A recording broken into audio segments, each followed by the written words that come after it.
So gin, Ben. Aren't there a lot of gins out there? There are too many gins, Tom. There are too There has been a gin renaissance. gins. There's been over the last 15 years an explosion of gin, and we've lost our way. The tyranny of choice means no one has any idea what makes a good gin, what's a bad gin, what gin should we be buying. Well, the thing is, what is gin? Gin is juniper, and I think that's something that's been completely lost along the way. That all these flavoured gins with all these different botanicals they shout about, gin is juniper. So if you are going to have a juniper forward, decent gin, you need to stay classic. You don't need to spend a lot of money.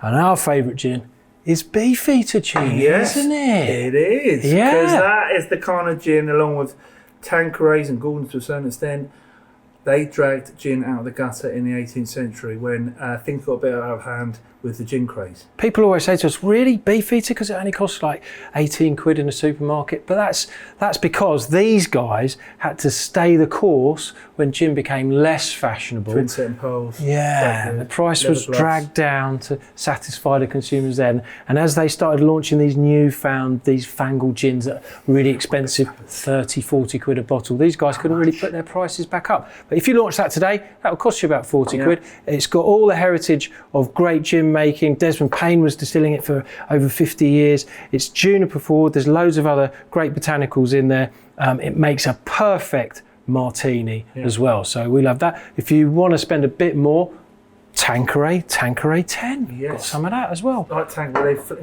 whole grapefruits into that, don't they? It's a really good premium gin as well. I mean, you can, by all means, have loads of gins, but you've got to keep the classics at the front of the drinks cabinet. What I like about this one is Charles Tanqueray was there in 1820, again dragging gin out of the gutter of the 1750s when people were drinking a pint of the stuff a week and it had really lost its way. Charles Tanqueray was there, so the London Dry, the Tanqueray London Dry, again 15, 16 quid a bottle in a supermarket. Plymouth is good, but then you can step it up. This was one of the originators when it came to those new modern gins. They chuck a bit of grapefruit in there as well. Yeah. So they kind of pioneered the gin-naissance that we're enjoying but always staying true to their classic roots of what gin should be. The thing you've got to look out for is it has to be 40% and above, really. Yeah. If you go below that, then certainly if you're mixing it, it doesn't have that proper character. There we go. You don't need to go too far from the classics. The founding fathers. Cheers.